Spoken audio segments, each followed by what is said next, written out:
Buenas, mi nombre es Álvaro Duval, soy médico radiólogo y a continuación vamos a hablar brevemente sobre la historia de la radiología y los diferentes métodos que utiliza la radiología para representar la anatomía del cuerpo humano. Primero vamos a repasar un poquito los planos anatómicos que utilizamos en radiología a la hora de reconstruir las imágenes o de producir las imágenes del cuerpo humano. Tenemos el plano coronal, que es este que está representado acá, que va a estar orientado en el eje lateral. Después tenemos el plano sagital, que es este de acá, que va a estar representado en el plano anteroposterior. Y el plano axial, que es un plano que va a estar orientado en el eje transversal.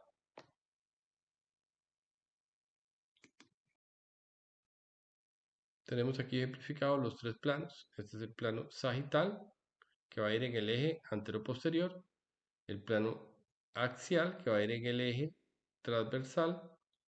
Y el plano coronal, que va a ir en el eje lateral o izquierdo-derecho. Entonces aquí pueden ver en esta imagen de resonancia magnética del cerebro cómo hay una tumoración, una masa acá, y cómo la vemos representada en los diferentes planos.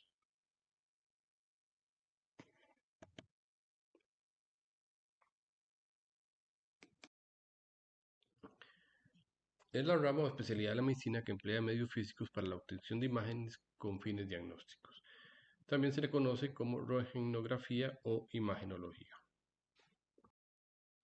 Este personaje que ven acá en la fotografía es Wilhelm Conrad Röntgen y es un físico alemán que nació por el año 1845 en Lennep. Como ustedes pueden leer acá, tuvo múltiples estudios y en el año 1895 se interesó por los experimentos con los rayos catódicos. El 8 de noviembre de 1895, en un cuarto oscuro, demostró que se emanaba luz de una placa que se encontraba a distancia del tubo de rayos catódicos. Esta placa era una placa de película fotográfica que tenía la capacidad de ser fluorescente al exponerse a la luz. Pero al encontrarse en un cuarto oscuro, pues no había luz. Él empezó a investigar por qué se daba esta fluorescencia a distancia del tubo con el que estaba trabajando. Esta es una fotografía donde pueden ver el laboratorio de Röntgen. Y aquí tienen lo que es un tubo al vacío con el que él estaba trabajando. Este tubo al vacío estaba alimentado por un dínamo, ¿verdad?, que producía una corriente eléctrica que iba del cátodo al ánodo y producía la emanación de rayos catódicos. Su mérito consistió en reconocer que la fluorescencia observada no podía deberse a los rayos catódicos y dedujo que había una fuente desconocida, por lo que lo llamó rayos X, por la X que en matemática significa una incógnita desconocida. Demostró la imagen de su esposa al exponerla a los rayos X por 15 minutos. Y esto es lo que se conoce como la primera radiografía. Fue efectuada el 22 de diciembre de 1895. Esta es la foto de su esposa, se llamaba Berta. Estas son imágenes de la primera radiografía que él obtuvo de la mano de su esposa. Ahí van a ver en oscuro las imágenes más densas de los huesos y en la imagen más densa en uno de los dedos corresponde a un anillo metálico que ella tenía.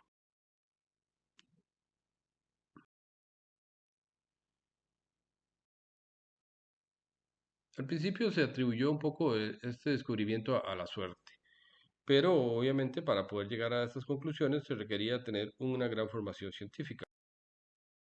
Sin embargo, en el año 1901 le fue concedido el Premio Nobel de Física, dándosele reconocimiento a su trabajo. Rápidamente aparecieron aplicaciones clínicas para este descubrimiento.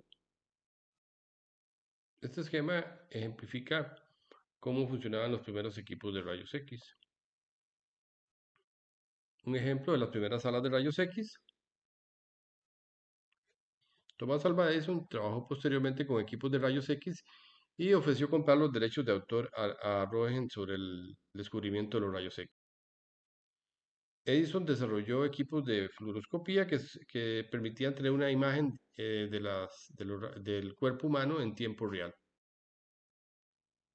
podemos observar a Edison trabajando con su fluoroscopio y cómo exponía la mano de su asistente para poder demostrar la utilidad del equipo.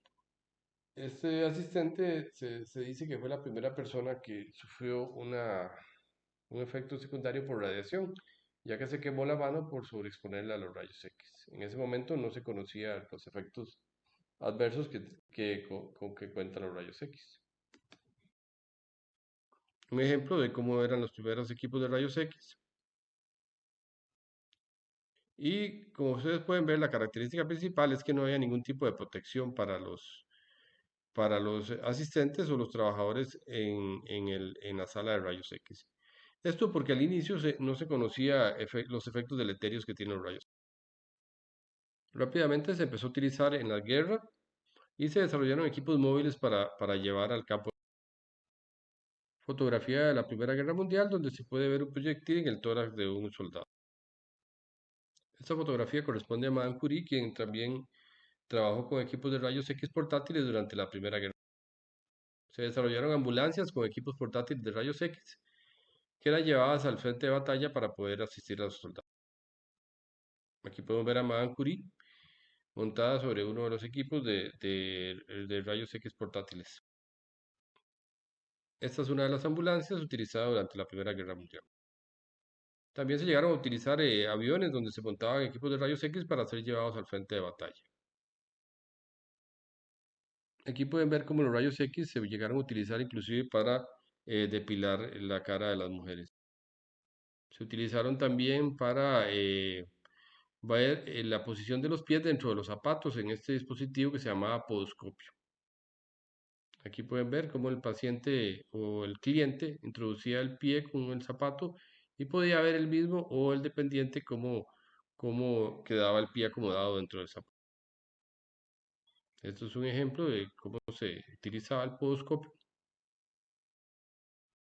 y se usaba indiscriminadamente inclusive en niños. Esta es una imagen obtenida con un podoscopio donde se puede ver la posición del pie dentro del zapato.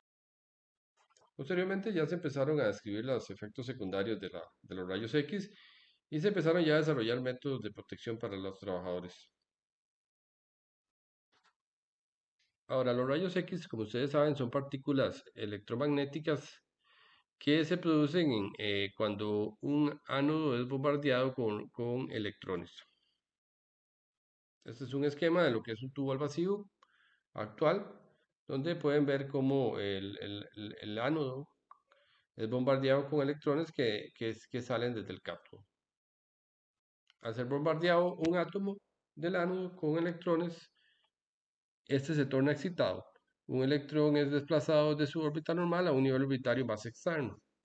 Y después de esto, al recuperar su posición, se van a liberar partículas electromagnéticas entre las cuales se encuentran los rayos. Y también podemos obtener otros tipos de partículas como son luz visible, rayos infrarrojos, ultravioleta y los ya conocidos rayos X. El ánodo, que es el lugar en el tubo al vacío donde que va a ser bombardeado con electrones, usualmente se fabrica de tungsteno porque tiene un alto punto de fisión, ya que este alcanza una gran temperatura al ser bombardeado con los electrones. Ya en la parte de clínica de los rayos X vamos a tener que las radiografías pueden ser tomadas en diferentes posiciones. Por ejemplo, es una radiografía posterior anterior porque los rayos van a entrar por la parte posterior del cuerpo y la placa que va a producir la imagen va a estar en la parte anterior. Esa es una radiografía posterior anterior del tórax. Una radiografía, en este caso, lateral del cráneo. Aquí los rayos van a entrar por uno de los lados, ya sea el lado izquierdo o derecho, y la placa o el sensor que va a producir la imagen, el detector en este caso, va a estar en el lado contralateral. Radiografía tomada con una incidencia póstero anterior. A la hora de describir una imagen en una radiografía, vamos a utilizar dos términos que son radio opaco y radio lúcido. Radio opaco es una zona que está formada por un tejido con una alta capacidad de atenuar los rayos X, por ejemplo el hueso. Y una imagen radiolúcida va a ser una zona del cuerpo que tiene poca capacidad de atenuar los rayos X, por ejemplo, el pulmón, y que va a ser vista de color negro. Esta placa de la mano, podemos ver los huesos que son radiopacos y que se van a ver blancos. Con el desarrollo de la tecnología ya las placas son imágenes digitales que podemos editar, que podemos trabajar una vez realizado el estudio. La fluoroscopía es un equipo de rayos X que nos va a dar una imagen en tiempo real y estas imágenes igual son digitales, vamos a obtener videos de estas imágenes. Equipos modernos de rayos X que funcionan en forma digital. Radiografía del tobillo donde podemos identificar imágenes radiopacas. ¿Cómo son estas piezas metálicas, estos tornillos y estas placas que le colocaron en el hueso al paciente? Otras utilidades que ustedes conocen de los rayos X, como son los escáneres que se utilizan en los aeropuertos o en las aduanas para poder ver dentro de las maletas o entre los diferentes equipajes. Otro concepto que deben conocer es el uso de medios de contraste. Estos son sustancias que se introducen dentro del cuerpo para obtener o visualizar mejor alguna estructura anatómica. Al estudiar la anatomía del esófago podemos dar un medio de contraste con bario que nos va a permitir, por su capacidad de absorber los rayos X, de dibujar el contorno del esófago. También se puede utilizar para dibujar el contorno del estómago.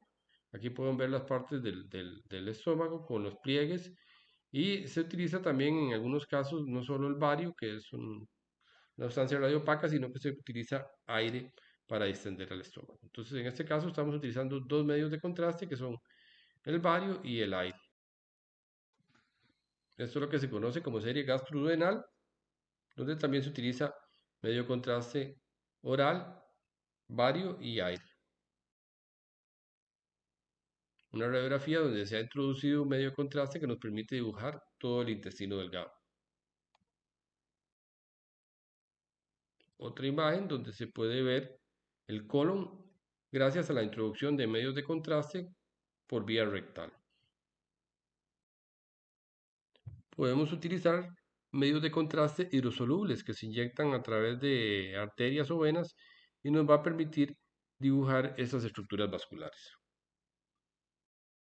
El mamógrafo es un equipo especializado para una parte anatómica del cuerpo y que nos permite obtener imágenes de la mama. Esta es la imagen que obtenemos con el mamógrafo. Podemos ver esta zona más radiolúcida que corresponde al tejido mamario y esta zona más radiodensa o más blanca que corresponde al músculo pectoral. Esta es la mama izquierda y esta es la mama derecha. Una mamografía de una paciente con unas imágenes radiopacas que corresponden a implantes mamarios. Posteriormente, con el desarrollo de la tecnología y principalmente de las computadoras, ya se desarrollaron equipos más sofisticados de rayos X, que en este caso es lo que se conoce como la tomografía axial computada. El principio físico de la tomografía axial computada fue descrito desde muchos años antes. Sin embargo, como no se contaba con computadoras, pues no se le había dado una utilidad clínica a este principio físico. Dos científicos, uno de apellido Humphrey y otro de apellido Ambrose, fueron los primeros que empezaron a trabajar y desarrollar estos equipos de tomografía axial computada y de hecho ganaron el premio Nobel en el año 1972. El primer equipo de tomografía fue desarrollado en el año 1972 y estaba limitado al cerebro. La definición teórica de lo que es una tomografía axial computada. Haunfield, la persona que llevó a la práctica la teoría sobre la tomografía axial computada. Pueden ver a la izquierda las primeras imágenes que se desarrollaron del cerebro humano y a la derecha las imágenes que podemos obtener en la actualidad. Una de las primeras imágenes de cráneo que se obtuvieron donde se podía identificar una tumoración en este paciente. El primer equipo que se utilizaba únicamente para el cráneo. Ahora, ¿cómo funciona el TAC? Básicamente vamos a tener un equipo de rayos X que va a estar rotando alrededor de una parte anatómica del paciente y que en el lado contralateral va a tener un detector de los rayos X. Este es un equipo, un esquema de uno de los equipos de rayos X donde podemos identificar la mesa y el gantry donde va a estar rotando el tubo de rayos X. Aquí pueden ver el tubo donde van a emanar los rayos X y el detector en el lado contralateral. Uno de los equipos modernos de tomografía axial. Si suponemos que esto es una parte anatómica, ¿verdad? Donde lo gris es grasa y lo negro es hueso, por ejemplo, el muslo de un paciente, lo vamos a someter a un bombardeo con rayos X en forma circular. El equipo de rayos va a estar rotando a gran velocidad y va a estar bombardeándolo en diferentes incidencias. Todas estas imágenes que se obtienen se van a ir sumando y al final vamos a obtener una imagen que es muy similar o reconstruida de la parte anatómica que estamos analizando. Entonces, la imagen reconstruida es una colección bidimensional de valores cuantificados en la escala de grises o píxeles. El proceso de reconstrucción es matemático y se basa en una serie de procesos algorítmicos que se han ido perfeccionando en los últimos tiempos y que fue posible realizarlos gracias al desarrollo de las computadoras. Cada uno de los tejidos del cuerpo humano va a tener un valor en unidades Hounsfield, que es una escala que se desarrolló en forma arbitraria, donde el valor cero corresponde a la densidad del agua, el menos 1000 al aire y el más 1000 a estructuras muy densas como el hueso. Aquí pueden ver cómo el agua se ubica acá en el cero y cómo la densidad de las diferentes estructuras del cuerpo humano, ya sea para arriba o para abajo con respecto al agua. Por ejemplo, la grasa es menos densa que el agua, por eso va a tener valores negativos. El aire o el pulmón que está lleno de aire, pues va a tener un valor muy negativo y se va a ubicar por debajo del cero, obviamente. Las estructuras de tejidos blandos, por ejemplo, el hígado va a tener valores que andan entre 40 y 60 de acuerdo con su composición. Entonces el equipo es capaz de discernir, como les decía, hasta 2000 valores diferentes en la escala de grises. El equipo nos va a asignar un valor para cada tejido o cada estructura que va a poder ir desde menos 1000 hasta más 1000. Pero nosotros, nuestro ojo está muy limitado, así que los valores que podemos discernir van de 16 hasta 20 en la escala de grises. Para eso utilizamos diferentes valores que van a variar de acuerdo con la estructura anatómica que queramos ver. Tomografía axial del tórax, donde podemos identificar diferentes densidades. Las estructuras más densas son los huesos, en este caso las vértebras, que van a tener un valor muy blanco o en la escala de grises. El pulmón, que es el menos denso porque está lleno de aire, que va a tener un valor muy bajo en la escala de grises, o sea, hacia el negro. Y el tejido graso subcutáneo, que tiene un valor cercano a cero, que se va a ubicar entre estas dos estructuras. Entonces, lo que vamos a obtener en el TAC son una imagen anatómica del cuerpo, donde cada parte del cuerpo, cada punto va a estar representado por un píxel y al que se le va a asignar un valor en la escala de grises que va desde el negro hasta el blanco, de acuerdo con su densidad o su capacidad de absorber los rayos X. Si la imagen la movemos hacia lo negativo, pues, esa sería una ventana para ver pulmón. Entonces vamos en la escala Hounsfield hacia la parte más negativa. Nos va a permitir ver con mucho detalle, en este caso, el pulmón. Las otras estructuras se alejan de ahí y vamos a verlas muy homogéneas. Una imagen con una ventana para ver hueso, donde podemos identificar bien las estructuras óseas, pero las otras estructuras, los tejidos blandos y el pulmón, no van a tener una buena definición. Imagen del cráneo con una ventana de hueso. Entonces, como su nombre lo dice, es una ventana que se va a ubicar en los valores más positivos y que nos va a permitir identificar con bastante claridad las estructuras óseas. La misma imagen, pero con una ventana cercana a cero, ubicada cerca del cero, donde podemos identificar muy bien las estructuras que se ubican cerca de cero, que son los tejidos blandos, que podemos identificar muy bien el cerebelo, el globo ocular, mientras que las estructuras óseas y las estructuras que tienen aire, perdón, como los senos paranasales, no se pueden identificar con buena claridad. La misma imagen de una fractura deprimida en una ventana de hueso donde podemos ver muy bien el hueso, como su nombre lo dice, y en una ventana de tejidos blandos donde podemos identificar con bastante claridad las lesiones del cerebro.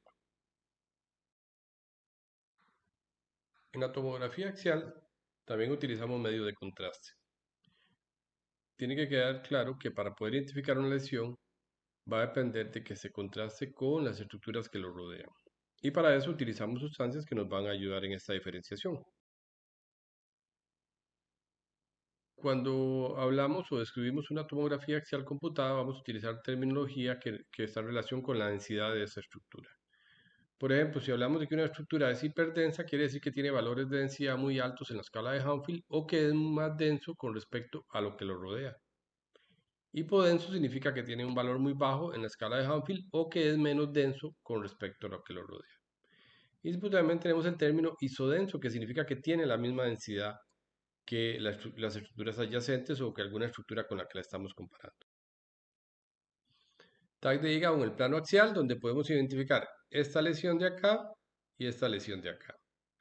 Gracias a que la identificamos, que son hipodensas con respecto al tejido adyacente del hígado normal que la rodea. En la tomografía axial vamos a utilizar medios de contraste, que son sustancias que están formadas por moléculas cuyo componente principal es el yodo.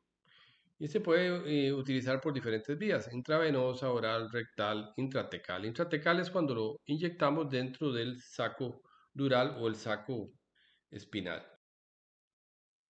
Tag de abdomen en el plano axial, donde podemos identificar el medio de contraste que se dio por vía oral dentro de la cámara gástrica acá, y el medio de contraste que se introdujo por vía rectal dentro del ángulo esplénico del colon. Si vemos esta zona de aquí, corresponde a la aorta abdominal, que también tiene medio de contraste que nos ayuda a identificarla, que fue inyectado por vía intravenosa. Tag en el plano axial de la pelvis, donde podemos identificar la vejiga, con dos densidades, arriba la orina y abajo el medio de contraste que se inyectó por vía intravenosa y que fue eliminado por el riñón a través de la orina. Abajo, por detrás, tenemos el recto, donde se puede identificar el medio de contraste blanco y las heces oscuras acá. Este medio de contraste fue inyectado por vía rectal.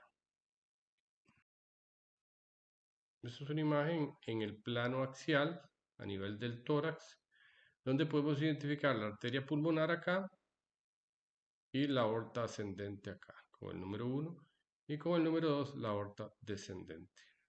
Esas son estructuras vasculares y podemos identificar dentro de ellas este color blanco dado por el medio de contraste que se inyectó en forma intravenosa. Esta es una imagen del cerebro en el plano axial, donde podemos identificar acá una lesión que es menos densa que el cerebro normal. Si inyectamos medio contraste, podemos ver cómo la lesión o el tumor va a tener un realce en forma de anillo por el atrapamiento del medio contraste. Esto es un esquema donde podemos ver la forma en que el tumor realza, como les enseñaba en la diapositiva anterior, y cómo alrededor de él puede haber inflamación del cerebro. Una reconstrucción tridimensional de lo que es la aorta torácica ascendente, donde emergen las arterias coronarias. Eso se hace gracias a la inyección de medio contraste intravenoso y posterior edición de la imagen con la computadora del TAC y nos queda una imagen tridimensional de las arterias, gracias al medio contraste que se inyectó en forma intravenosa. El ultrasonido es un método también que nos permite hacer imágenes. Todos hemos oído hablar del ultrasonido, todos nos hemos... Las imágenes por ultrasonido son producidas a través de ondas mecánicas. Ondas mecánicas, ondas sonoras que van a estar atravesando el cuerpo y va a producir un eco, que es el que va a detectar el equipo y nos va a producir la imagen de la parte anatómica en esto. Entonces vamos a tener que estas ondas, como todas las ondas sonoras, como ustedes saben, tiene una longitud de onda y una frecuencia, ¿verdad? Que se va a medir en hertz o hercios. Las frecuencias perceptibles para el oído humano van de 16 a 20.000 Hz y las que se ubican por arriba de 20.000 se les conoce como ondas ultrasónicas.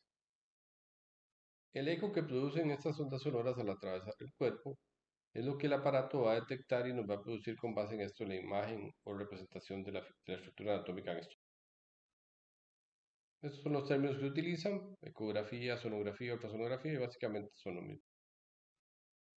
Esta es la diferencia de transmisión del sonido por los diferentes tejidos. Ustedes pueden ver en el aire que va a una velocidad de 331 metros por segundo, en los tejidos blandos es mucho mayor y en el hueso es todavía mayor.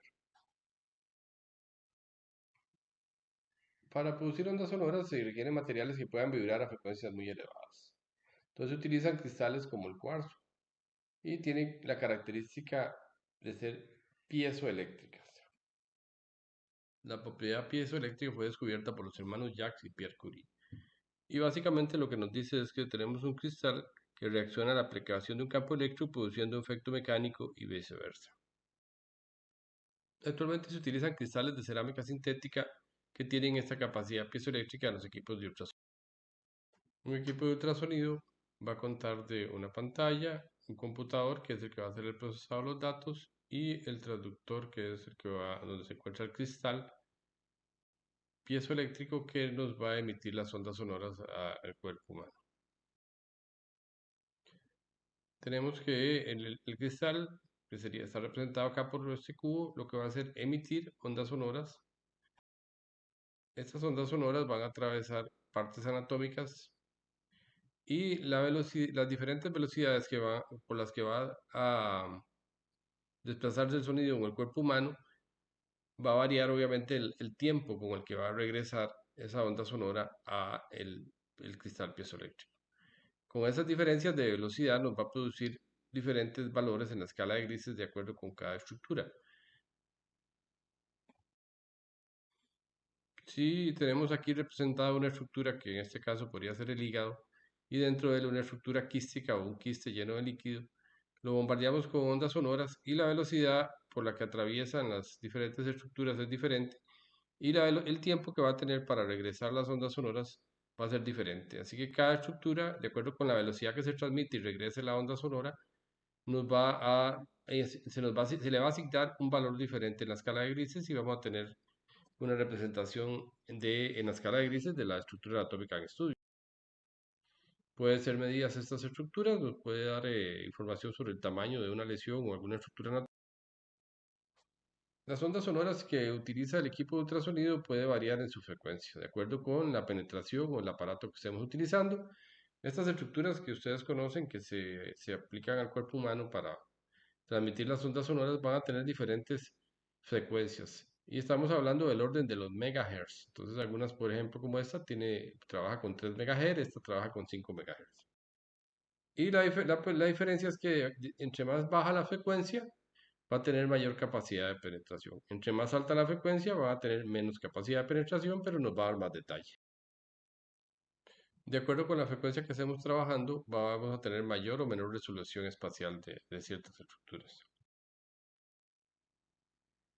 Tenemos la vesícula biliar representada por el ultrasonido acá.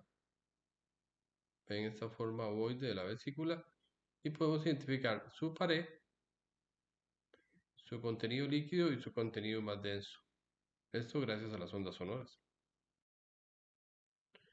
Los equipos de ultrasonido han ido variando de acuerdo con el desarrollo tecnológico y ahora contamos con equipos pequeños como estos que son para uso portátil. Los equipos han ido evolucionando de tener imágenes bidimensionales como esta en escala de grises a tener imágenes tridimensionales como estas de acá. En la actualidad podemos contar con equipos de muy pequeño tamaño que se pueden inclusive manejar en el bolsillo y que se conectan a dispositivos como tablets o teléfonos. Estos dispositivos nos pueden servir para trabajar en el campo, para llevarlos a lugares remotos donde podemos examinar los pacientes. Ejemplos de imágenes que se pueden obtener con estos equipos, donde podemos estudiar vasos, en este caso venas, poder ver embarazos, aquí vemos la cara del bebé, podemos hacer ultrasonido Doppler espectral, podemos ver estructuras venosas aquí como las válvulas de una vena y podemos ver acá estructuras más grandes como es el hígado y la vena cava en su parte posterior. El ultrasonido Doppler es una modalidad que se desarrolló posteriormente y que se basa en la ecuación Doppler que ustedes conocen de física. El efecto Doppler, como ustedes saben, tiene que ver con el cambio en la frecuencia de recepción del sonido debido al movimiento de la fuente emisora. Este complejo fenómeno físico fue descrito por el matemático holandés Christian Doppler en el año 1842 y de ahí el nombre de que este tipo, esta tecnología se le conozca como ultrasonido Doppler. Cuando queremos ejemplificar qué es el efecto Doppler, pues nos acordamos de cómo el ulular de una sirena puede cambiar de acuerdo conforme se va acercando o se va alejando una ambulancia. En la radiología vamos a utilizar las ondas ultrasonográficas, ¿verdad? Que van a emitir ondas sonoras y al chocar contra estructuras en movimiento, como son la sangre dentro de los vasos, el computador, utilizando la ecuación Doppler, puede calcular con base en este efecto Doppler la velocidad a que se está moviendo, en este caso, la sangre dentro de una estructura vascular o una estructura venosa. Podemos graficarlo, ¿verdad? En este caso podemos ver un gráfico de la velocidad contra tiempo dentro de una arteria o una vena. Podemos tener la representación en color de los flujos. Esto es una representación del cordón umbilical, donde podemos ver diferentes tonos en azul o rojo, de acuerdo con la dirección del flujo, que nos permite identificar las arterias y las venas del cordón umbilical. La representación del flujo sanguíneo dentro de un riñón con el Doppler color. Vamos a hablar un poquito sobre lo que es la resonancia magnética nuclear, que es otra de las formas en que podemos obtener imágenes con representación anatómica. La resonancia se basa en la propiedad que poseen los núcleos de hidrógeno de absorber energía electromagnética cuando están sometidos a un campo magnético.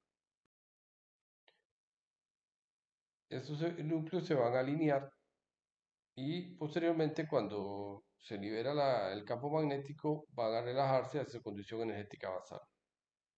Esta energía escapa del sistema constituyendo la señal de resonancia magnética.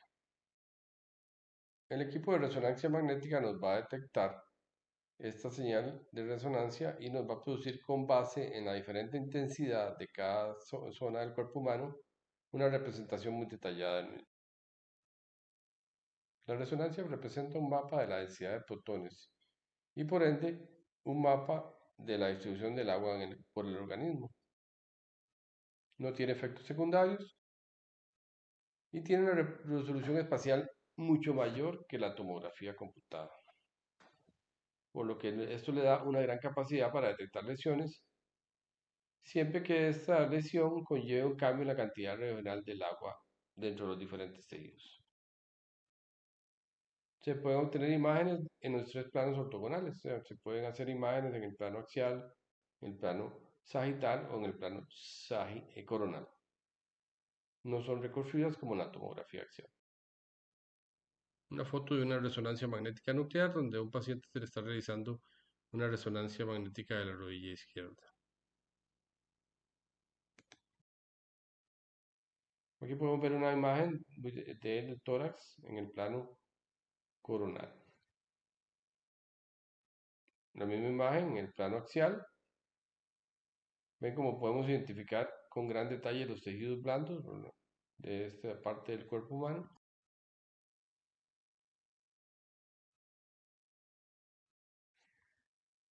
¿Y esto qué nos va a dar? Bueno, esto nos va a permitir identificar lesiones o áreas donde ha habido algún cambio en la anatomía normal de la estructura anatómica que estemos estudiando.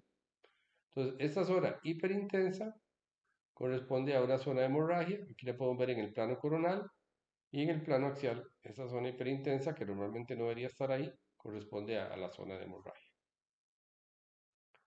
La resonancia nos permite, por su gran resolución espacial, reconstruir algunas imágenes, como en este caso la circulación carotidia, con un detalle anatómico muy bueno. Tenemos lo que se conoce como medicina nuclear, donde lo que hacemos es utilizar isótopos radioactivos para producir imágenes o representación de la anatomía del cuerpo humano. Pese a que la radioactividad fue descubierta por Becquerel en el año 1896, no fue hasta bastante tiempo después que ya se pudo utilizar estos radioisótopos con fines diagnósticos.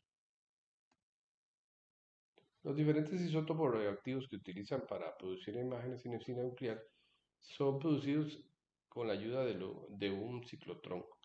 Y algunos tienen una vida corta, otros tienen una vida muy larga, de ahí la importancia de contar con un ciclotrón cerca de donde se realizan estudios.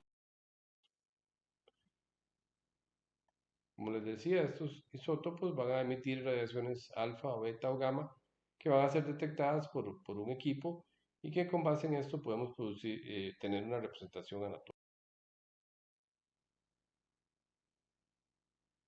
Como les decía, todos los que son utilizados en medicina nuclear son artificiales y se producen en reactores nucleares o en este caso lo que se conoce como ciclotrón. Algunas veces estos isótopos van a ser unidos o van a ser pegados a ciertas moléculas o proteínas para que van a ser atrapadas o utilizadas en ciertas partes del cuerpo humano y que nos va a permitir estudiar la anatomía o inclusive la funcionalidad de esta estructura anatómica. Por ejemplo, el tecnesio 99 se coloca o se une a macroagregados de bubida que van a ir a enclavarse en la circulación pulmonar y nos va a permitir identificar trombosis a este nivel.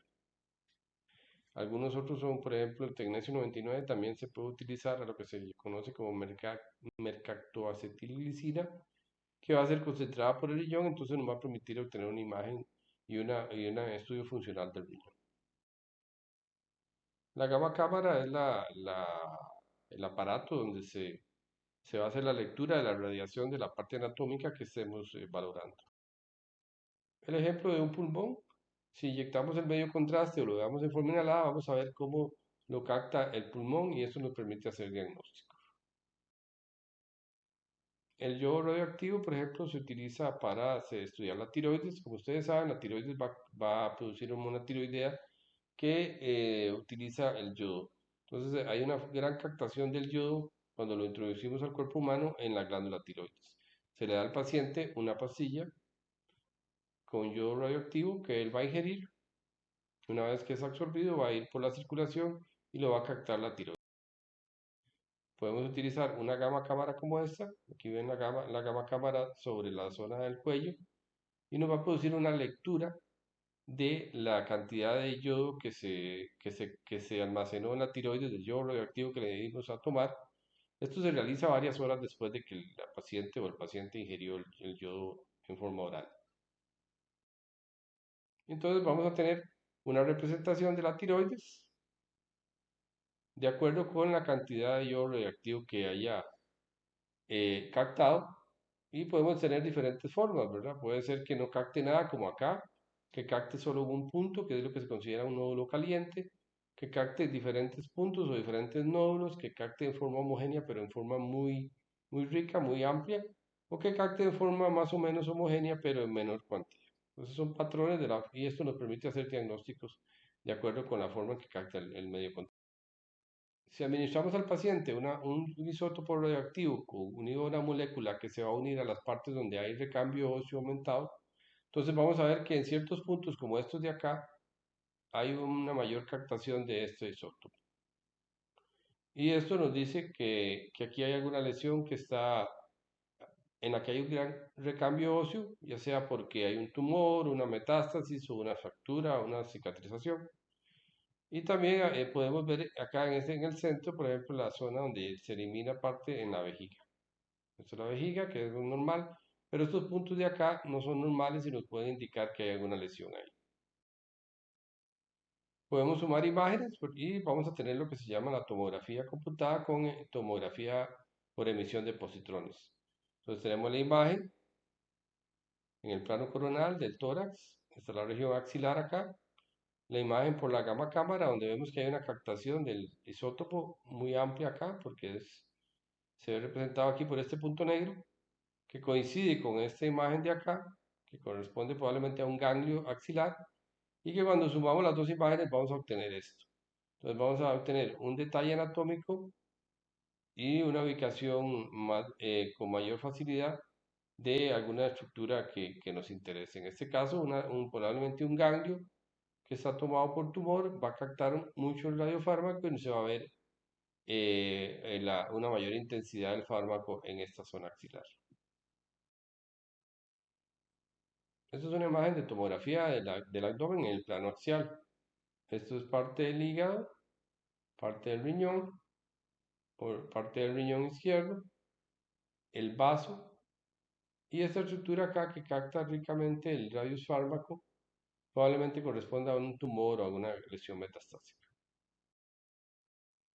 En el cerebro también podemos hacer imágenes de tomografía por emisión de positrones, imagen de resonancia, y si la sumamos vamos a tener lo que se llama el PET resonancia magnética, que no solo nos da un detalle anatómico, sino que nos va a dar un detalle funcional. ¿Por qué? Porque el radiofármaco se va a captar en las zonas de mayor actividad cerebral. Con eso damos por terminada la clase y agradecerles su atención.